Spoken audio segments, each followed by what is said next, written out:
بسم اللہ الرحمن الرحیم والحمد للہ رب العالمین والصلاة والسلام علی اشرف الانبیاء والمرسلین نبینا محمد وعلی آلہ وصحبہ اجمعین اما بعد فقال اللہ تبارک وتعالی تاللہ لقد آثرک اللہ علینا وإن كنا لخاطئین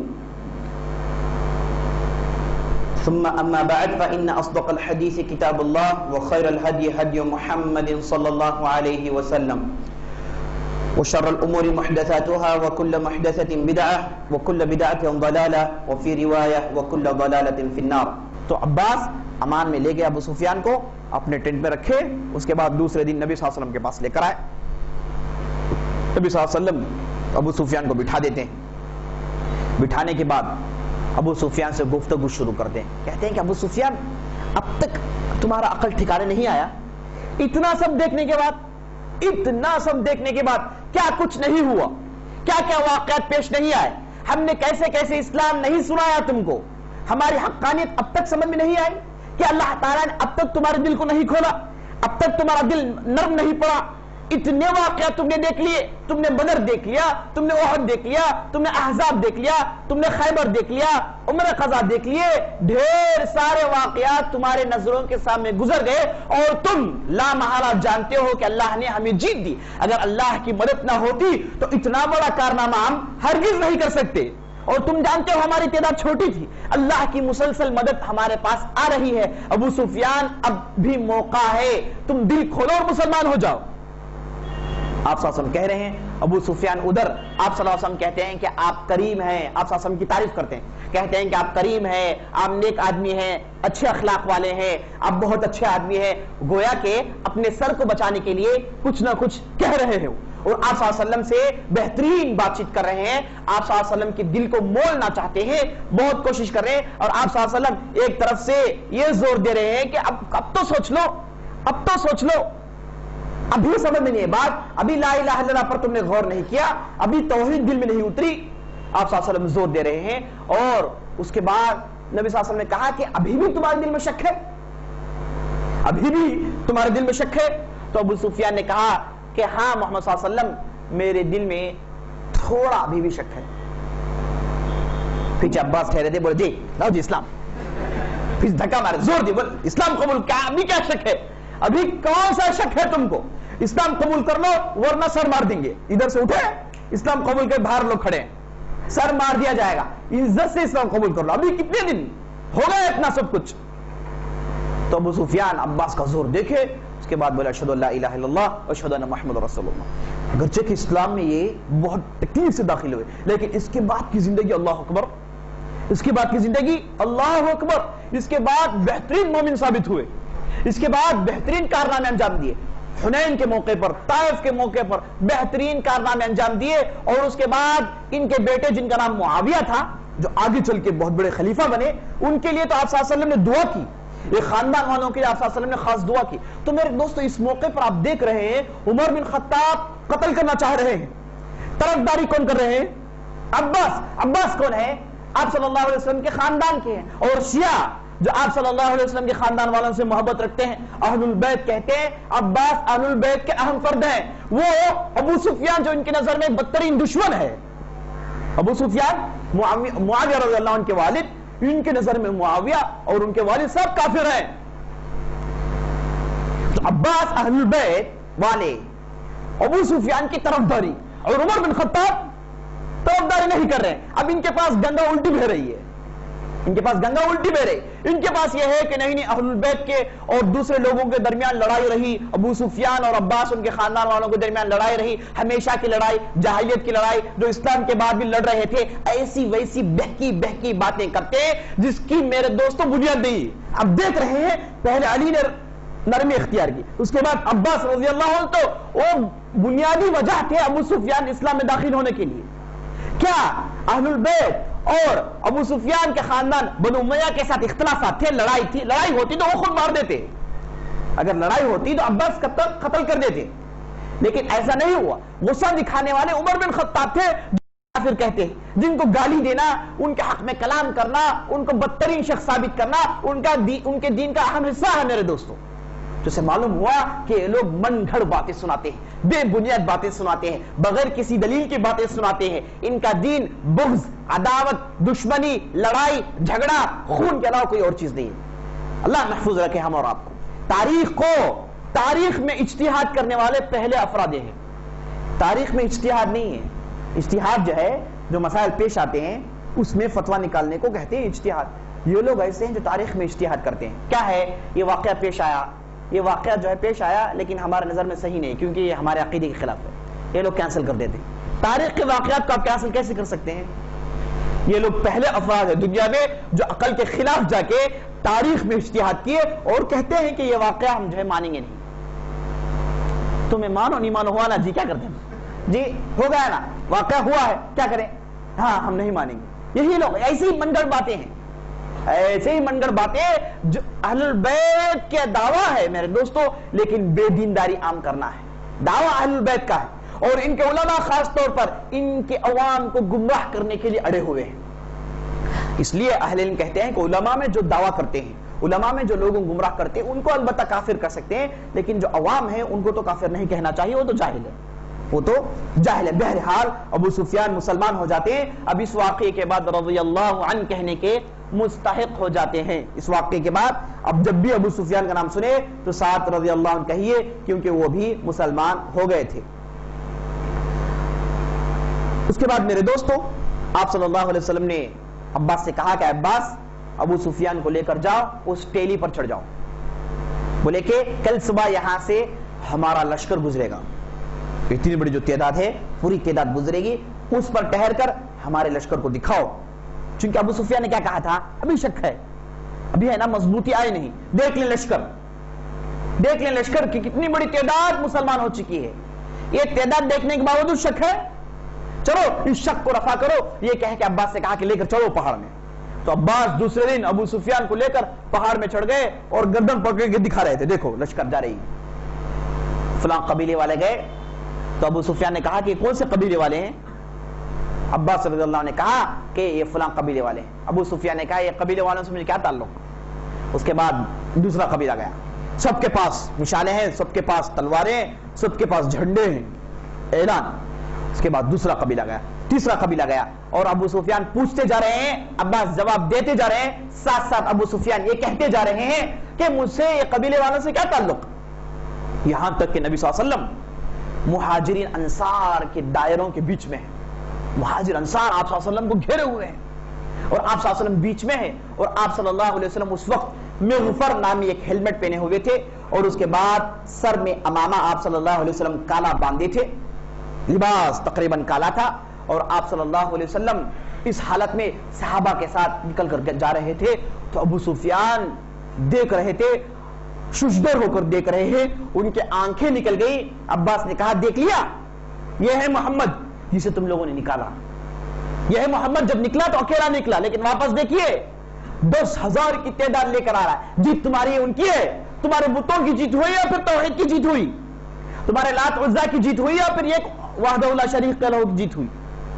تو ابو سفیان اس کے بعد ایک کہا کہ ان لوگوں سے ہمارا مقابلہ ممکن نہیں ہے، ہمارے لات عزا سے ان کا اللہ بہتر ہے، ہمارے دین سے ان کا دین بہتر ہے. جو شک دل میں تھا وہ تقریباً جاتا رہا. میرے دوستو ایک واقعہ پیش آیا، جب لشکر جاتا رہا تو لشکر میں ایک صحابی تھے جن کا نام سعد بن عبادہ، انصاری صحابی تھے. وہ جیسے ابو سفیان کو دیکھے تو یہ کہنے لگے الیوم یوم الملحمہ، یہ کہنے لگے الیوم یوم الملحمہ. ابو سفیان کو دیکھ کر انہوں نے کہا آج کا دن خون بہانے کا دن ہے. گویا کہ ابو سفیان کو دھمکی دے رہے ہیں رضی اللہ عنہ، کہہ رہے ہیں سعد بن عبادہ الیوم یوم الملحمہ، آج خون بہانے کا دن ہے. تو یہ بات ابو سفیان کے دل میں اتر گئی اور ساتھ عباس تھے، ان کو بھی غصہ آیا. فوراً نبی صلی اللہ علیہ وسلم تک بات پہنچا دی گئی، اے اللہ کے رسول آپ نے امان کا دعویٰ کیا ہے، آپ لوگوں کو معاف کرنے کا دعویٰ کیے ہیں، یہ کیا ہے، یہ نعرہ کچھ عجیب و غریب ہے. تو آپ صلی اللہ علیہ وسلم فوراً کہتے ہیں صحابہ سے کہ سعد بن عبادہ کے پاس سے جھنڈا لے لو، لے کر ان کے بیٹے قیس بن سعد کو دے دو.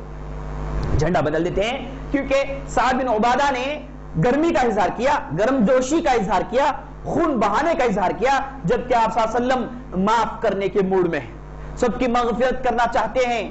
یہ ذہن میں لے کے آپ صلی اللہ علیہ وسلم داخل ہو رہے ہیں. اس وقت یہ بات صحیح نہیں تھی, اس لیے آپ صلی اللہ علیہ وسلم نے جھنڈا لے لیا, لے کر ان کے بیٹے قیس کو دے دیا. اس کے بعد ابو سفیان بڑی تیزی سے مکہ میں داخل ہوئے.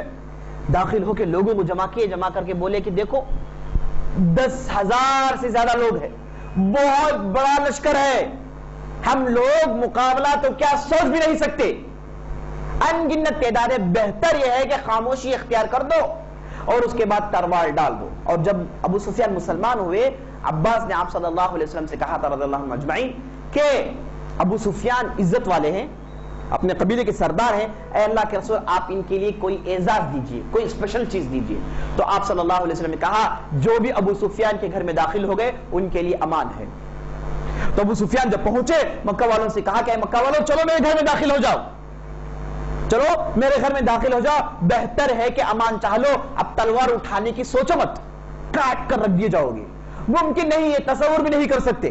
جب ابو سفیان نے کہہ رہے تھے تو ان کی بیوی ہندہ بنت عتبہ, جس نے حمزہ رضی اللہ عنہ کا کلیجہ جب وہ آیا تھا, وہ آ کر, جو ابو سفیان کی بیوی تھی, وہ آ کر ابو سفیان کو گالی دیتی ہیں, کہتے ہیں کہ دبلے پتلے آدمی, تیرے اندر اتنی ہمت نہیں مقابلہ کرنے کی. تو ابو سفیان نے کہا کہ اس عورت کی بات ہرگز مت سنو, اس عورت کی بات ہرگز مت سنو, سنو گے تو برباد ہو جاؤ گے, ہے نا, اس کی بات چھوڑو, جاؤ جا کے میرے گھر میں داخل ہو جاؤ, جا کر چھپ جاؤ. قریش کے لوگ بڑی آسانی سے ماننے والے نہیں تھے, انہوں نے بعض لوگوں کو جمع کیا, بڑے بڑے افراد کو جمع کیا, جمع کر کے کہا کہ جاؤ خندمہ ایک علاقہ ہے وہاں جمع ہو جاؤ, وہاں سے مسلمانوں پر حملہ کرو. یہ کہہ کے ایک چھوٹی ٹولی ادھر جمع ہو گئی, اس میں صفوان بن امیہ, عکرمہ بن ابی جہل, دوسرے مشرکین تھے جو اب تک مسلمان نہیں ہوئے تھے, وہ لوگ جا کے خندمہ میں جمع ہو گئے, انتظار کر رہے ہیں کہ مسلمان آئیں گے تو ان پر حملہ کریں گے. اس کے بعد آپ صلی اللہ علیہ وسلم آگے بڑھے, آپ صلی اللہ علیہ وسلم ذو طوا کے نام کے ایک علاقے میں پہنچے جو مکے سے بالکل قریب علاقہ ہے. وہاں پر پہنچ کے سب سے پہلے خالد بن ولید کو بلاتے ہیں, بلا کر کہتے ہیں کہ لو جھنڈا اپنے سارے افراد کو لے کر جاؤ, تم مکے کے نچلے حصے میں داخل ہو, مکے کے ساؤتھ میں داخل ہو, مکہ کیونکہ پہاڑی علاقہ ہے پورا, نچلے حصے میں داخل ہو کے فلان جگہ آ کے میرا انتظار کرنا. جھنڈا دے کے بعض لوگوں کو بھیج دیے, اتفاقاً سے جہاں خندمہ میں مشرکین جمع ہوئے ہیں وہ ان کے راستے میں پڑتا ہے, اتفاقاً. اس کے بعد آپ صلی اللہ علیہ وسلم زبیر بن عوام کو بلائے, بلا کر بولے کہ تم مکے کے بالائی علاقے سے داخل ہو, یہ لو جھنڈا, تم مجھ سے اس علاقے پر ملاقات کرنا. اس کے بعد ابو عبیدہ کو بلاتے ہیں, بلا کر کہتے ہیں کہ دیکھو یہ لشکر کی ذمہ داری تمہارے پاس ہے, لشکر کی ذمہ داری, تم لشکر کو دیکھو گے, میں نے لوگوں کو جمع کر دیا. اب نبی صلی اللہ علیہ وسلم لشکر کی قیادت نہیں کر رہے, نبی صلی اللہ علیہ وسلم صرف رہیں گے, کام کرنے کے لیے لوگ تیار ہو گئے. لشکر کی قیادت ہے, مکے میں داخل ہونا ہے, لوگ تیار ہو گئے. اب یہ خاموشی سے مکے میں داخل ہو رہے ہیں. اور میرے دوستو تاریخی واقعہ ہے, ایسا واقعہ آسمان نے کبھی بھی نہیں دیکھا, آسمان کے لوگوں نے کبھی بھی ایسا ایک واقعہ نہیں دیکھا. نبی اپنے ساتھ لوگوں کو لے کر آ رہا ہے, کائنات کا آخری نبی, نبی و آخری زمان, ایسا نبی جسے مکہ والوں نے دھتکارا, جن مکہ والوں نے انہیں دھکے دے کے مکے سے نکلنے پر مجبور کیا, اور جب نکلنا چاہ رہے تھے, چاہتے تھے کہ انہیں قتل کر دے. یہ پورے قبائل والے جمع ہوئے تھے, گھر کے سامنے ٹھہرے تھے, تلواروں کو سوچ کر ٹھہرے تھے. اللہ نے ان کی حفاظت کی اور مسلسل کوشش کرتے رہے. جب مکہ سے چلے گئے اس کے باوجود ان کے تعلق سے خاموش نہیں رہے, لوگوں کو ورغلائے, فتنہ ڈالنے کی کوشش کیے, مسلمانوں کو نیست و نابود کرنے کی ہر ممکن کوشش کی, اور مسلمانوں کو تکلیف دینے کی ہر ممکن کوشش کی. لڑائیاں لڑی, مسلمان میں سے جو بھی مکہ آ جائے ان کے ساتھ ظلم کرتے, اور مکے میں جو بھی مسلمان بچے کچھ رہ گئے ان پر یہ لوگ مصائب و آلام کے پہاڑ توڑتے. غریبوں مسکینوں کے ساتھ انہوں نے کیا کیا نہیں سلوک کیا. مجبور ہو کر ابیسینیا گئے, پھر مجبور ہو کر پھر ابیسینیا گئے, پھر آپ صلی اللہ علیہ وسلم ان لوگوں سے مایوس ہو کے طائف گئے, اور اس کے بعد ان کے چچا جو مسلمان ہونے والے تھے ان کو انہوں نے کفر پر مروایا. کیا کیا نہیں کیا ان لوگوں نے, اور پورے کے پورے افراد کھڑے ہوئے ہیں. بعض لوگ جو قتل کر دیے گئے, ورنہ بہت بڑی تعداد ظالمین کی کھڑی ہوئی ہے.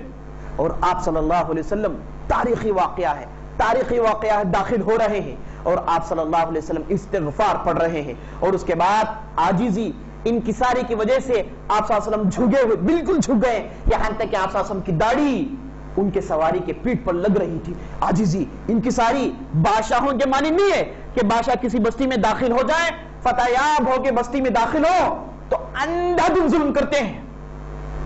میرے دوستوں کسی بھی لشکر کا کسی بھی بستی میں داخل ہونا جیت کر، اس بستی والوں کے ساتھ ایسا حشر ہوتا ہے، ایسا حشر ہوتا ہے، انسانیت سر پیٹ کر رہ جاتی ہے، انسانیت کا زندہ جنازہ نکال دیتے ہیں۔ گئے عورتوں کے ساتھ عصمت فروشی، بچوں کو ٹارگٹ کیا جاتا ہے، اور اس کے بعد جو بھی نظر میں آئے یہ سولجرز ان کی جو ہے چتڑی بوٹی کر دیتے ہیں، یعنی ظلم حد تک پہنچ جاتا ہے اگر لشکر جیت کر بستی میں داخل ہو۔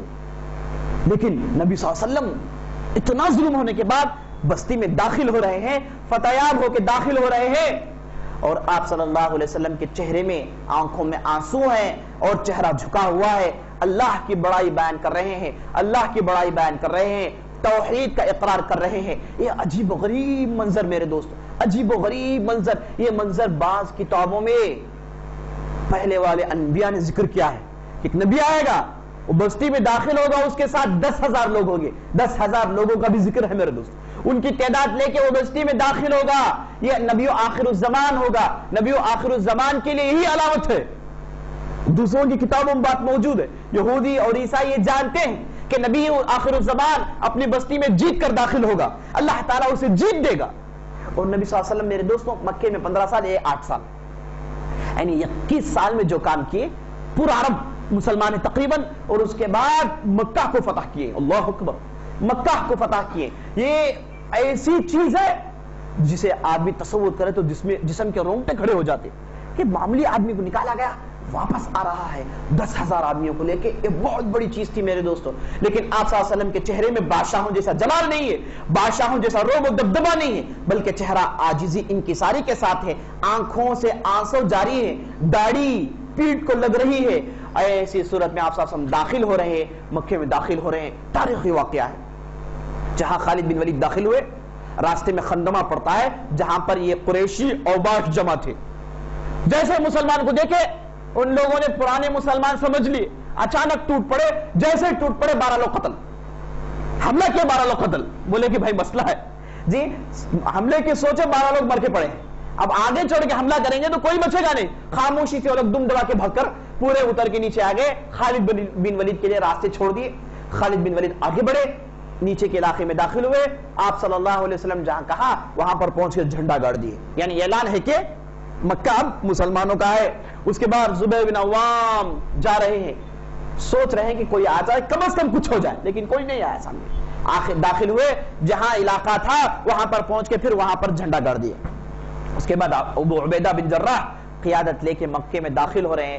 مکے والوں کے اندر عجیب و غریب گھبراہٹ ہے، کپ کپی طرح ہو گئی، وہ لوگ لرز رہے ہیں، عورتیں پریشان ہیں، بچے پریشان ہیں، لیکن ان کے دل میں امید ہے کہ محمد یہ بہت اچھا آدمی ہے صلی اللہ علیہ وسلم، یہ آدمی بہت اچھا آدمی ہے، اس آدمی سے بہترین معاملات کی امید ہے، توقع یہ ہے کہ آدمی بہترین معاملات کرے گا، یہ بادشاہوں کا سلوک نہیں کرے گا۔ لیکن پھر ان کے گناہ یاد آ رہے ہیں، انہوں نے کیا کچھ نہیں کیا، ان کے چچا کے کلیجے کو چبوائے، مسلمان جو مر کر پڑے ہوئے تھے بدر کے میدان میں، احد کے میدان میں، انہوں نے مسلح کیا، کیا کیا نہیں کیا، بدترین سلوک کیا، وہ بدترین سلوک ان کے ذہن میں آ رہا ہے، اور ساتھ ساتھ نبی صلی اللہ علیہ وسلم کا کرم، ان کا جود و سخا، ان کی معافی اور ان کا استغفار کرنا وہ بھی ذہن میں آ رہا ہے۔ یہ ملے جھلے جذبات ہے، یہ کشمکش میں ہے کہ ان کے ساتھ کیا ہوگا نہیں معلوم۔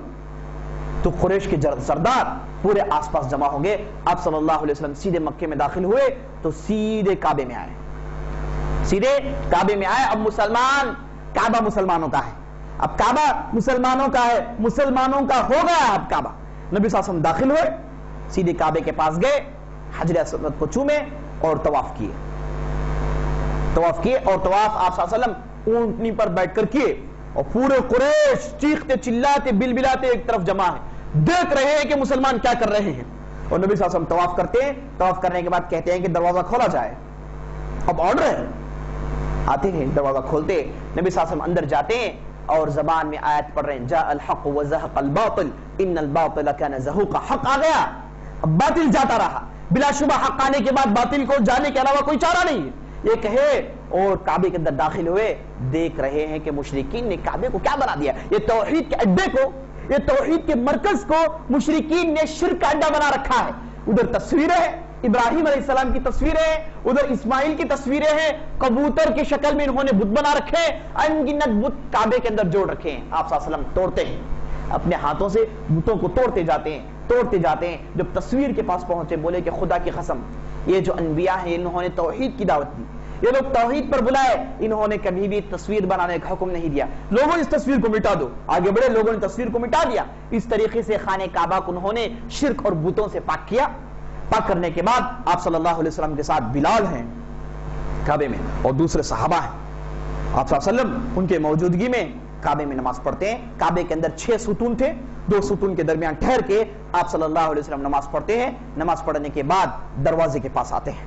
جب آپ صلی اللہ علیہ وسلم دروازے میں داخل ہوئے، اندر جا کے دروازہ بند کر چکے تھے، نماز پڑھنے کے بعد دروازہ کھولتے ہیں تو پورے کے پورے قریش سامنے جمع ہیں۔ تصور کیجئے منظر، پورے کے پورے قریش جمع ہے۔ اب وہ لوگ دیکھ رہے ہیں کہ کعبہ ان کا چلا گیا، کعبے میں ان کا کوئی ڈومینیشن نہیں ہے۔ اب وہ ہستی آ گئی ہے جو کعبے کے صحیح مستحق ہے، وہ ہستی کھڑی ہوئی ہے جو اصل میں کعبے کی طرفداری اور کعبے کی ولایت کرنے کے لائق ہے۔ آپ صلی اللہ علیہ وسلم دروازہ کھولتے اور چوکٹ میں ہاتھ ایسے پکڑ کے کھڑے ہو جاتے ہیں، کھڑے ہو کے تاریخی تقریر سناتے ہیں، اللہ کی تعریف بیان کرتے ہیں، اس کے بعد توحید پیش کرتے ہیں، کہتے ہیں کہ لوگوں جان لو اللہ کے علاوہ کوئی معبود برحق نہیں، لوگ جان لو کہ لا الہ الا اللہ کا کلمہ ہے جس کے لیے جیت ہے۔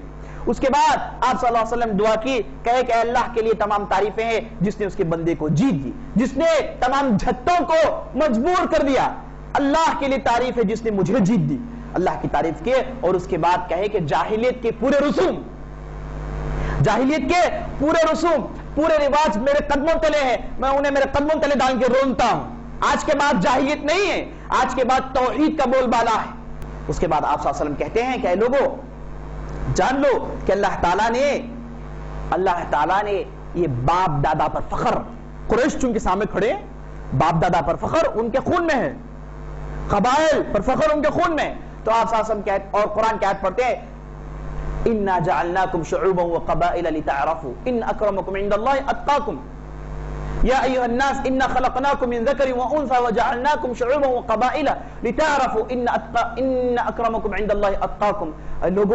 اے لوگو، اللہ تعالیٰ کہتا ہے اے لوگو ہم نے تمام لوگوں کو ایک مرد اور ایک عورت سے بنایا ہے، میں نے تمام لوگوں کو، ساری کائنات کو ایک مرد اور ایک عورت سے بنایا ہے، اور اس کے بعد تمہارے درمیان نیشنز ہم نے بنائے، تمہارے درمیان قبائل ہم نے بنائے۔ قبائل اس وجہ سے نہیں بنائے کہ فلاں قبیلہ دوسرے قبیلے پر فخر کرے، فلاں قبیلہ دوسرے قبیلے کو حقیر سمجھے، فلاں لوگ دوسرے لوگ کو بدترین سمجھے، ذلیل سمجھے، ہم نے اس کے لیے نہیں بنایا ہے۔ ہم نے قبائل کا سسٹم اس وجہ سے بنایا ہے تاکہ آپس میں لوگ پہچان لیں، قبیلہ معلوم ہو تو لوگ پہچان لیں گے۔ آپ کہاں کے ہیں بھائی؟ وہ سب نہیں بھائی بولے تو وہ لوگ غصہ کر لیں گے، بولو جی کہاں کے معلوم ہونا۔ جب تک آپ کہاں کے نہیں معلوم ہے لوگ بات نہیں کریں گے آپ سے۔ آپ کی پہچان، آپ کہاں سے ہیں، آپ کا نام، آپ کے والد کا نام، آپ کس علاقے کے ہیں، کس قبیلے کے ہیں، یہ پہچان ہے، یہ آئیڈینٹیفیکیشن کارڈ ہے، اس کے بغیر بات نہیں چلے گی، اس کے بغیر لوگ پہچانیں گے نہیں۔ پہچاننے کے لیے ہم نے قبائل بنائے، تکبری کے لیے نہیں۔ اس کے بعد اللہ تعالیٰ کہتا ہے ان اکرمکم عند اللہ اتقاکم، اے لوگوں جان لو قریش ہونا، بنو ہاشم کے ہونا، بنو امیہ کے ہونا، فلاں قبیلے کے ہونا یہ فخر کا باعث نہیں ہے، اس سے عزت بڑھتی نہیں ہے۔ یاد رکھ لو اللہ کی نظر میں سب سے عزت والا، سب سے زیادہ بڑائی، سب سے زیادہ عزت اور کرامت اس آدمی کے ہے جس کے دل میں تقوی سب سے زیادہ ہے۔ یہ تقوی یہی ترازو ہے، یہ تقوی یہی میٹر ہے، اس کے ذریعے سے آدمی کی عزت آپ ناپ سکیں، آدمی کی عزت کو آپ تول سکیں۔ عزت کی بنیاد تقوی پر ہے، اللہ تعالیٰ صریح سناتا ہے۔ تو آپ صلی اللہ علیہ وسلم قریش کو سنا رہے ہیں، اور جانتے ہیں آپ صلی اللہ علیہ وسلم کہ قریش کے پاس دادا آبا و اجداد پر فخر، باپ دادا پر فخر قریش کا اہم حصہ ہے، زندگی کا حصہ ہے۔ جہاں کہیں بھی لڑنے جاتے سب سے پہلے اپنا فخر سناتے ہیں، کہتے ہیں کہ ہم قریش ہیں، ہم فلاں ہیں، ہم فلاں ہیں، اس کے بعد لڑائی شروع کرتے ہیں۔ جہاں کہیں بھی گئے لوگ ان کی عزت کرتے ہیں، ان کے اخلاق کو دیکھ کر نہیں، ان کے معاملات کو دیکھ کر نہیں، لوگ ان سے اچھا سلوک کرتے ہیں تو صرف اس بنیاد سے کہ لوگ قریش ہیں۔ باپ دادا کے اجداد وہ آبا کے پیچھے پڑھ کر انہوں نے جو فخر بنا لیا تھا، اس فخر کے باعث لوگ ان کی عزت کرتے ہیں، اخلاق دیکھ کر نہیں۔ تو آپ صلی اللہ علیہ وسلم جاہلیت کے رسوم کی عمارتوں کے بنیادوں کو ہلا رہے ہیں، بلکہ مار کے مسمار کر رہے ہیں، بیکار کر کے اڑا رہے ہیں، اس کے بعد آپ صلی اللہ علیہ وسلم تقریر ختم کرتے، اتنے میں نماز کا وقت ہو جاتا ہے. آپ صلی اللہ علیہ وسلم کہتے ہیں بلال چڑھو، چڑھ کر اذان سناؤ. اب تمہاری آواز مکے کی وادیاں سنیں گی، مکے کی وادیوں میں تمہاری آواز گونجے گی. اب سب سے پہلے بہت دنوں کے بعد ہزاروں سال کے بعد اب مکے کی وادیاں توحید کا گانا سنے گی، توحید کا ترانہ سننے والی ہے. اے بلال چڑھو اذان سنائیں. تو بلال کعبے کے اوپر چڑھ جاتے ہیں، چڑھ کر اذان دیتے ہیں تو دو مشرکین بے تاب ہو جاتے ہیں. ایک کا نام عتاب بن اسید، دوسرے کا نام حارث بن ہشام. دونوں اتنے بےتاب ہوتے ہیں کہتے ہیں کہ اگر میرے والد اسید ہوتے، دوسرا کہتا ہے میرے والد ہشام ہوتے تو یہ صرف آواز سن کے مر جاتے. یہ آواز سن کے مر جاتے، وہ ہرگز اس چیز کو پسند نہیں کرتے. اب ساتھ ان کے ابو سفیان بھی ٹھہرے ہیں. ابو سفیان کہتے ہیں کہ تم جو کہنا چاہے کہہ دو، میں اگر کہوں گا تو خبر ان کو پہنچ جائے گی. میں کچھ کہوں گا تو سامنے جو صاحب ہے ان کو خبر پہنچ جائے گی، بہتر یہ ہے کہ میں خاموش رہتا ہوں. اس کے بعد آپ صلی اللہ علیہ وسلم آتے ہیں، ان دونوں سے کہتے ہیں کہ تم دونوں نے کہا ہے، یاد رکھو یہ خبر مجھے پہنچ گئی ہے. یہ کہنا تھا دونوں اشہد اللہ الہ الا اللہ وان محمد رسول اللہ کہہ کے دونوں مسلمان ہو جاتے. اس کے بعد قریش سے آپ پوچھتے ہیں اللہ کے رسول تم لوگ مجھ سے کس چیز کا توقع رکھتے ہو؟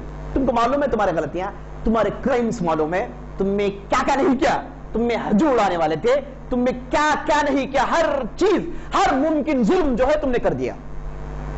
اب تم لوگ مجھ سے کیا تصور رکھتے ہو، کیا توقع رکھتے ہو کہ میں تم سے کیا سلوک کروں گا؟ سو آپ کہتے ہیں کہ کریم ابن کریم، آپ کریم ہیں، آپ رحم دل ہیں، آپ رحم دل کے بندے ہیں، بیٹے، آپ کے ساتھ ہم بہترین سلوک کی امید رکھتے ہیں. تو نبی صلی اللہ علیہ وسلم کہتے ہیں کہ لا تثریب علیکم اليوم اغفر اللہ لکم وہو خیر الراحمین. جیسے یوسف علیہ السلام نے اپنے بھائیوں کو دیکھ کر کہا تھا، ان کے بھائی جب آخری جمع ہوئے تو یوسف علیہ السلام نے سب کو معاف کر دیا. انبیاء ایسے ہوتے ہیں، بدلہ لیتے نہیں ہیں، ان کے پاس ذاتی بدلہ لینا ممکن نہیں ہے. آپ صلی اللہ علیہ وسلم نے پوری زندگی میں ذاتی بدلہ نہیں لیے ہیں. کئی سے کیسے ظلم ان پر کیے گئے لیکن کبھی بھی کسی بھی فرد سے ذاتی ظلم نہیں لیے ہیں. ذاتی ظلم لیتے سب سے پہلے عبداللہ بن ابی کو مار دیتے سب سے پہلے، اور دوسرے ظالمین تھے ان کو کب کا آپ صلی اللہ علیہ وسلم ختم کر دیتے. ذاتی دشمنی، ذاتی انتقام لینا شخصیت نبوی کے خلاف ہے. انبیاء ذاتی دشمنی پر کسی سے بدلہ لیتے نہیں. تو یوسف علیہ السلام نے ان کے بھائیوں کے ساتھ جو کہا تھا بالکل آپ صلی اللہ علیہ وسلم بھی وہی چیز سنا رہے ہیں. کہہ رہے ہیں کہ لا تثریب علیکم اليوم، تم پر آج کوئی ملامت نہیں ہے، تم پر کوئی ملامت، پورے غلطیاں بھول جاؤ، تم نے جو ظلم کیا، جو پریشانیاں دی، سب بھول جاؤ. اب تمہارے لیے یغفر اللہ لکم، اللہ تم کو معاف کرنے والا ہے، اللہ تم کو معاف کرنے والا ہے. وہو خیر الراحمین، وہ سب سے زیادہ رحم کرنے والا ہے، اس سے زیادہ کوئی رحم نہیں کرتا ہے. اللہ تم کو رحم کرے. آپ صلی اللہ علیہ وسلم کو اذهبوا انتم الطلقاء، اے لوگوں جاؤ، جہاں جانا چاہتے ہو جاؤ، تم لوگوں کو ہم نے چھوٹ دے دی ہے، تم کو ہم نے رہا کر دیا ہے. من دخل بیت ابی سفیان فهو آمن، اگر کوئی آدمی ابو سفیان کے گھر میں داخل ہو جائے وہ امن میں ہے. اگر کوئی آدمی مسجد الحرام میں داخل ہو جائے وہ آدمی امن میں ہے. اگر کوئی آدمی فلاں کے گھر میں داخل ہو جائے وہ آدمی کے لیے امن ہے. اگر کوئی اپنے گھر میں داخل ہو کے دروازہ بند کر لے اس کے لیے امن ہے. سب کے لیے امن ہے. آپ صلی اللہ علیہ وسلم سب کو معاف کرتے ہیں. مکہ والوں کو دیکھ کر آپ صلی اللہ علیہ وسلم معاف کر دیتے ہیں. یہ معافی سننا تھا. ایک بہت بڑی تعداد مسلمان ہو جاتی ہے، بہت بڑی تعداد مسلمان ہو جاتی ہے. اس کے بعد آپ صلی اللہ علیہ وسلم کعبے کی کنجیاں، کعبے کی جو چابیاں تھیں اسے لیتے ہیں، لے کر کہتے ہیں کہ اس کی ذمہ داری کس کو دوں. علی رضی اللہ عنہ آگے بڑھتے ہیں، کہتے ہیں اللہ کے رسول مجھے دے دو، میں اس کی ذمہ داری ادا کرتا ہوں. اس کے بعد پھر عباس آئے، بولے اللہ کے رسول میں اس کی بہترین ذمہ داری ادا کر سکتا ہوں، آپ لہٰذا مجھے چابیاں دے دیں. آپ صلی اللہ علیہ وسلم کہتے ہیں عثمان بن طلحہ کدھر ہے؟ عثمان بن طلحہ کدھر ہے؟ عثمان بن طلحہ وہ بنو شیبان کے وہ لوگ ہیں جو ہمیشہ سے کعبے کی کنجیاں اپنے پاس رکھتے ہیں.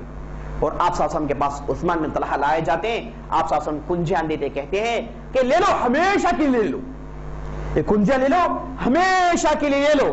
تم لوگ ایک کعبے کے طرفدار ہو، ایک کعبے کے لیے جو بھی پیسے آتے ہیں اس میں سے تم لوگ خدمت کر کے جو بھی مناسب ہے تم کھا سکتے ہو. ہمیشہ کے لیے لے لو. ہمیشہ مطلب کیا ہے؟ آج تک بھی یہی قبیلے کے والوں کے پاس ہے، یہی قبیلے والوں کے پاس عثمان بن طلحہ کا جو قبیلہ ہے یہی قبیلے والے آج تک بھی کنجیاں رکھیں اور قیامت تک انہی کے پاس ہوگا، یہی لوگ کنجیاں اپنے پاس رکھیں گے. تو عثمان بن طلحہ کو آپ صلی اللہ علیہ وسلم نے کنجیاں دے دی. اور اس کے بعد ہوا ہے اذان بلال دے رہے ہیں، اذان سننے کے بعد بہت سارے لوگ مسلمان ہو گئے، اس کے بعد نماز پڑھائی گئی، اس کے بعد آپ صلی اللہ علیہ وسلم اترے، سیدھے ام ہانی کے گھر چلے گئے۔ ام ہانی آپ صلی اللہ علیہ وسلم کی پھپھیری بہن تھی، علی بن ابی طالب کی بہن، ان کے گھر میں چلے گئے، چونکہ وہی رشتہ دار ہیں، ان کے گھروں کو ظالموں نے توڑ دیا۔ آپ صلی اللہ علیہ وسلم کے گھر جو تھے اور آپ صلی اللہ علیہ وسلم کی جو پراپرٹی تھی سب ظالموں نے لوٹ لیا، کچھ بھی نہیں تھا۔ تو سیدھے ام ہانی گھر جاتے ہیں، وہاں پر آپ صلی اللہ علیہ وسلم رہتے ہیں، جا کے آپ صلی اللہ علیہ وسلم 8 رکعت نماز پڑھتے ہیں۔ جیسے گھر میں داخل ہوئے، وضو کیے، 8 رکعت نماز پڑھتے ہیں۔ بعض لوگوں نے کہا کہ 8 رکعت نماز شکرانے کے طور پر آپ صلی اللہ علیہ وسلم نے پڑھا، بعض لوگوں نے کہا کہ نہیں، چاشت کی نماز آپ صلی اللہ علیہ وسلم نے پڑھی، جو چاشت کی نماز پڑھی جاتی ہے وہ نماز آپ صلی اللہ علیہ وسلم نے پڑھی ہے۔ انہی کے گھر میں رہے۔ اب ان کے گھر میں ام ہانی کے 2 بھائی ہیں اور علی بن ابی طالب کے 2 بھائی ہیں جو مسلمان نہیں ہوئے، کافر تھے، ان کے گھر میں چھپے ہوئے ہیں۔ علی بن ابی طالب سیدھے تلوار لے کے گھس رہے، ان کی بہن نے روک لیا ان کو۔ اس کے بعد جا کے بولی اللہ کے رسول دیکھو علی میرے 2 بھائی قتل کرنے کے لیے آ رہے ہیں۔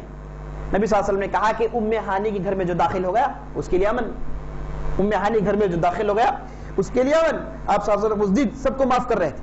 اس کے بعد 4 ایسے افراد تھے جن کے تعلق سے نبی صلی اللہ علیہ وسلم نے کہا کہ یہ لوگ اگر کعبے کے ستاروں کو پکڑ کر بھی لٹک جائیں، کعبے کے ستاروں کو پکڑ کے بھی لٹک جائے، ان کو قتل کر دیا جائے۔ 4 افراد کو قتل کر دیا جاتا ہے، اس میں ابن اخطل، مقیس اور دوسرے لوگ۔ اس کے بعد صفوان بن امیہ کا اسلام قبول کرنا، یہ عجیب و غریب واقعہ ہے۔ آپ جانتے ہیں صفوان بن امیہ اور عمر الجموحی دونوں جمع ہو کے کعبے میں بات کیے، عمر گئے قتل کرنے کے لیے لیکن مسلمان ہو گئے، پھر مکہ واپس آئے، داعی کے حیثیت سے دعوت کا کام کر رہے تھے۔ یہ جو صفوان بن امیہ تھا جو عمر کو جانتا تھا، دونوں میں تعلقات تھے، لیکن جب مسلمان داخل ہوئے صفوان بن امیہ بھاگ کے جدہ چلا گیا، وہاں سے یمن جانے کے پروگرامز تھے اسے۔ عمر الجمحی آئے، آ کر اللہ کے رسول سے، اللہ کے رسول صفوان میرا پرانا دوست ہے، اگر آپ امانت دے دو میں صفوان کو آپ کے پاس لے کر آ جاتا۔ نبی صلی اللہ علیہ وسلم نے کہا کہ جاؤ عمر، تم جسے بھی لاؤ گے ہم امان دیں گے۔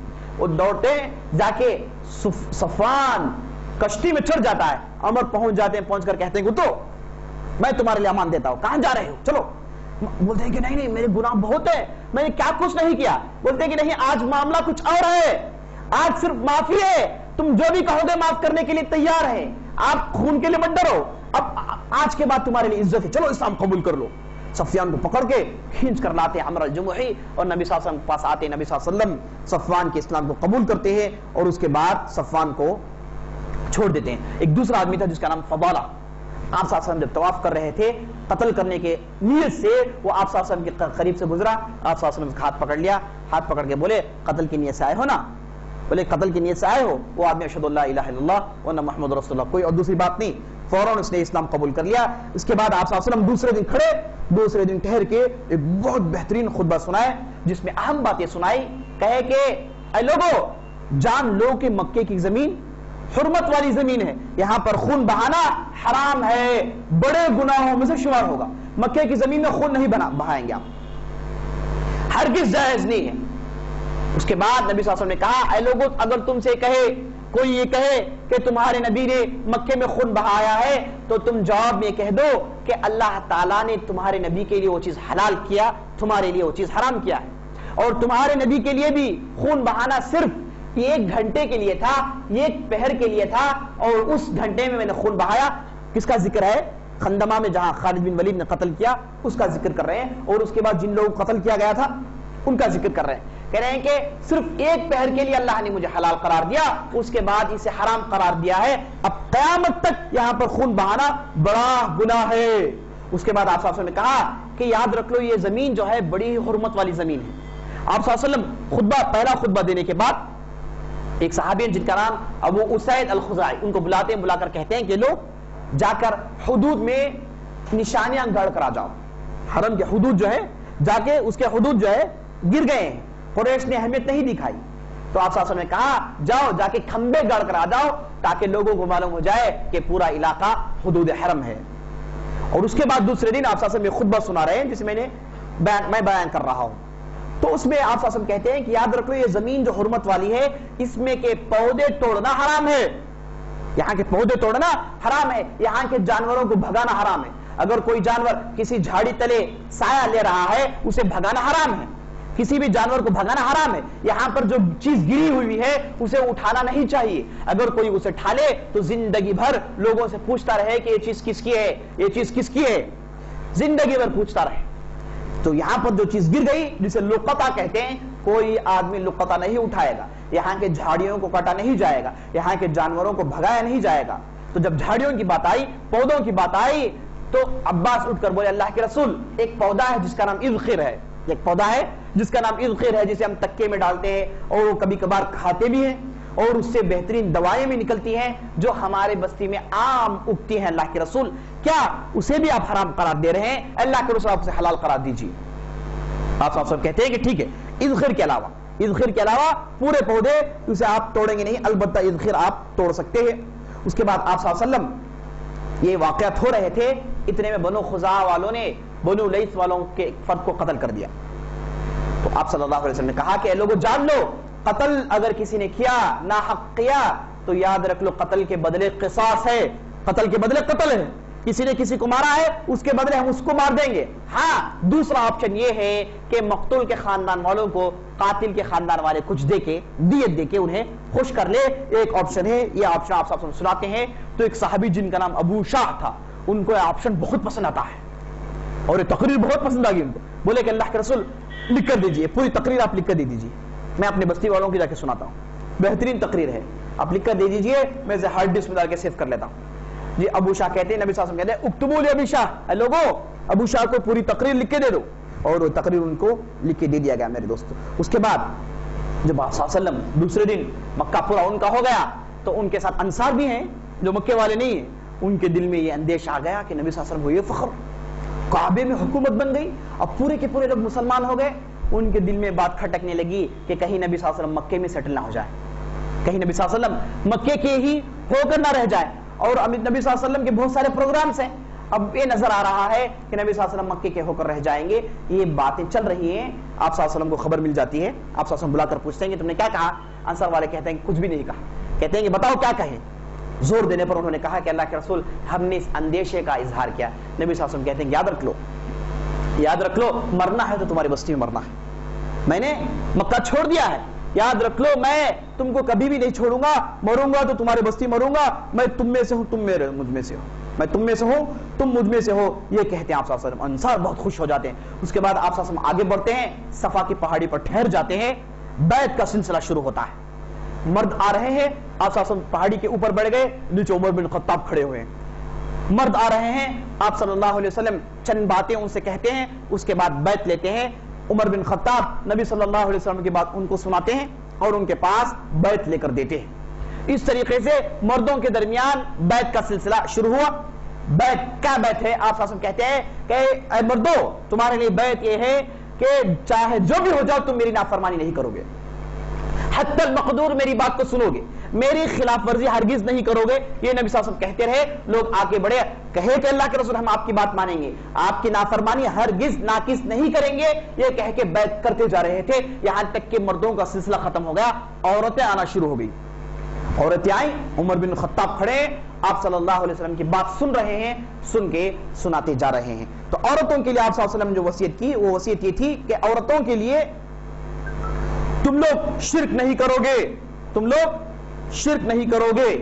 تو عورتوں نے کہا ہاں اللہ کے رسول ہم لوگ شرک نہیں کریں گے. اس کے بعد نبی صلی اللہ علیہ وسلم نے کہا کہ تم لوگ چوری نہیں کرو گے.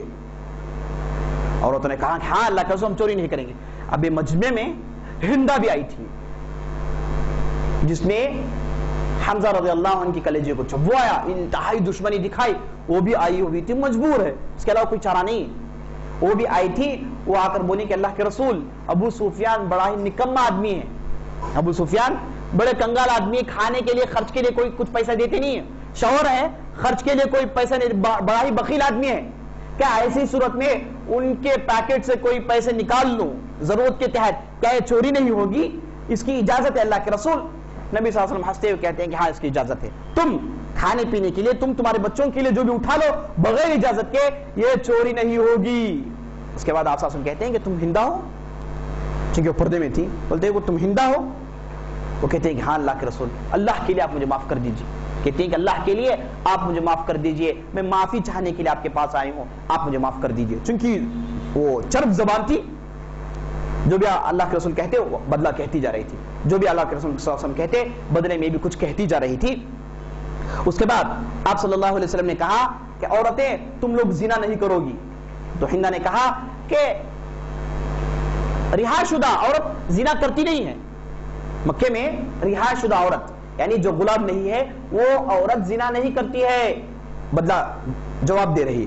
اس کے بعد ہوا یہ کہ نبی صلی اللہ علیہ وسلم نے کہا کہ عورتیں تم تمہارے بچوں کو قتل نہیں کرو گی، تم تمہارے بچوں کو قتل نہیں کرو گی۔ تو یہ ہندا غصہ آ گیا، ہندا نے کہا کہ ہاں ہم جنے کھلائیں پلائیں پالے پوسے اور آپ قتل کر دیتے ہیں، کھلائے پالے پوسے کپڑے سب کچھ کرے آپ میدان میں قتل کر دیتے ہیں۔ کہا جاتا ہے عمر بن خطاب جو کھڑے تھے اتنا ہنسے، گر گر کے ہنسے، ہنس ہنس کے زمین میں لیٹ گئے، ہنستے رہے ہندا کی بات سن کے، بہت ہنسے، کیونکہ وہ اس طریقے سے بتا رہی تھی کہ ہاں ہم جنے پالے پوسے اور آپ کے پاس بھیجے، آپ بڑے خوبی سے قتل کریں، آپ نے ہمارے بچوں کو قتل کر دیا، بہت سارے لوگوں کو قتل کر دیا۔ اور آپ صلی اللہ علیہ وسلم بھی مسکرا دیے اور عمر بن خطاب چیخ چیخ کر ہنس رہے تھے۔ اس کے بعد بات آگے بڑھائے، آپ صلی اللہ علیہ وسلم نے کہا کہ تم لوگ بہت بہتان باندھتی ہو، ہرگز بہتان نہیں باندھو گی اس کے بعد۔ انہوں نے کہا کہ اللہ کرے اس کے بعد بہتان نہیں باندھیں گے۔ حندا نے کہا کہ ہم بہتان چھوڑ کر آپ کے پاس آئے ہیں۔ اس کے بعد آخری میں آپ صلی اللہ علیہ وسلم نے کہا کہ تم لوگ میری نافرمانی نہیں کرو گے۔ ہندا نے کہا کہ آپ کی نافرمانی ہم اس کے بعد سوچیں گے بھی نہیں، یہ کہی۔ اس کے بعد وہ گھر گئی، جا کے اپنے گھر میں جو بت تھے اٹھا اٹھا کے پھوڑنے لگی اور یہ کہتی جا رہی تھی تم لوگوں نے اتنے سال ہم کو دھوکے میں رکھا ہے، تم لوگوں کے اندر کوئی طاقت نہیں ہے، اصل میں خدا ایک ہے، اس کی ایک کی عبادت کرنی چاہیے، یہ کہتی جا رہی ہے۔ گھر کے آس پاس جتنے بت ہیں سب کو توڑ دیتی ہے۔ اس کے بعد آپ صلی اللہ علیہ وسلم ایک آدمی کو مکے میں دوڑاتے ہیں، مکے کی وادیوں میں، اور وہ صاحب آتے ہیں تو یہ اعلان کرتے جا رہے ہیں اے لوگوں جو بھی اللہ پر ایمان رکھتا ہے، آخرت پر ایمان رکھتا ہے، اپنے گھر میں کسی بھی بت کو نہ چھوڑے، اپنی گلیوں میں سڑکوں میں نکڑوں میں جہاں کہیں بھی بت کو دیکھو توڑ دو، تم اپنے ہاتھوں سے توڑ دو۔ تو لوگ نکلے اپنے ہاتھوں سے بت توڑنے لگے۔ اللہ اکبر، تاریخی واقعہ ہے، پبلک اپنے لوگ مکے والے اپنے ہاتھوں سے بت توڑ رہے ہیں میرے دوستو۔ اس کے بعد آپ صلی اللہ علیہ وسلم نے بعض صحابہ کو دوڑا ہے، مکے میں جو خاص خاص بت تھے ان بتوں کے پاس لوگوں کو بھیجے اور ان بتوں کو بھی توڑ دیا گیا۔ اس طریقے سے چند دنوں میں مکے کو میرے دوستو بتوں سے صاف کر دیا گیا۔ آپ صلی اللہ علیہ وسلم تقریباً 19 دن تک مکے میں رہے اور 19 دن تک تقاریر سناتے رہے، لوگوں کو نصیحتیں کرتے رہے، بتوں کو توڑتے رہے، توحید کے بول کو بالا کرتے رہے۔